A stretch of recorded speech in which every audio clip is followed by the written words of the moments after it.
आज हम आपको बताएंगे अमरनाथ गुफा में शुकदेव और पवित्र कबूतर की पौराणिक कथा। अमरनाथ की इस पवित्र गुफा में भगवान शंकर ने भगवती पार्वती को मोक्ष का मार्ग दिखाया था। इस तत्व ज्ञान को अमर कथा के नाम से जाना जाता है, इसीलिए इस स्थान का नाम अमरनाथ पड़ा। ये कथा भगवती पार्वती तथा भगवान शंकर के बीच हुआ संवाद है।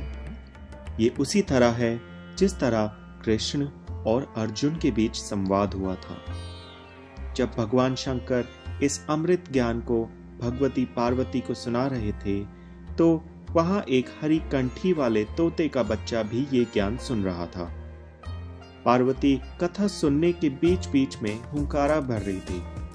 पार्वती जी को कथा सुनते सुनते नींद आ गई और उनकी जगह पर वहां बैठा एक शुक ने हुंकारी भरना प्रारंभ कर दिया।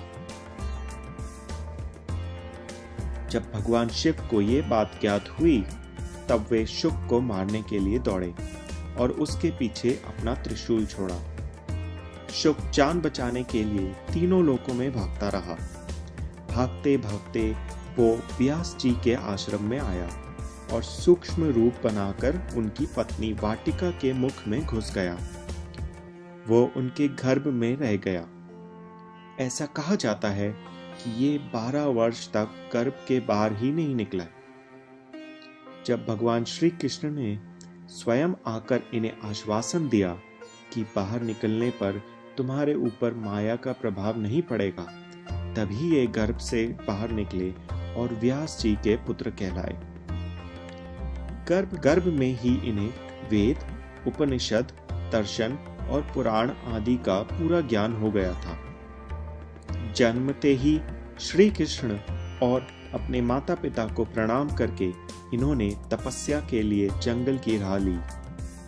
ये जगत में शुकदेव मुनि के नाम से प्रसिद्ध हुए।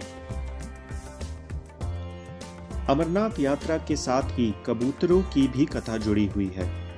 इस कथा के अनुसार एक समय महादेव संध्या के समय नृत्य कर रहे थे कि भगवान शिव के गण आपस में ईर्ष्या के कारण कुरु कुरु शब्द करने लगे।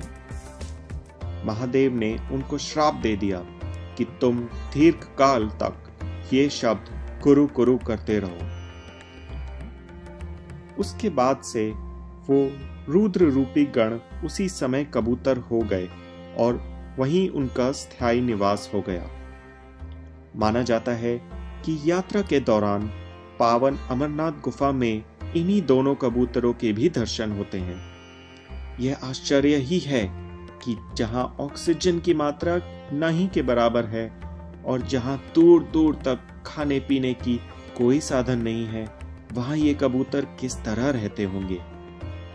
यहाँ कबूतरों के दर्शन करना शिव और पार्वती के दर्शन करना माना जाता है।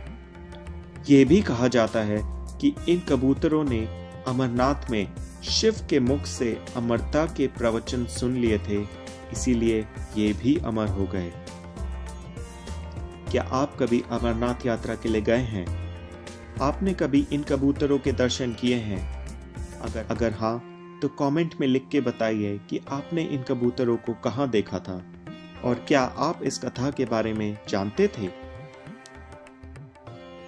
इस वीडियो को देखने के लिए बहुत बहुत शुक्रिया। अगर आपको ये वीडियो पसंद आया तो कृपया इस वीडियो को लाइक और शेयर करें और सब्सक्राइब बटन और नोटिफिकेशन बटन दबाना ना भूलें। नमस्कार।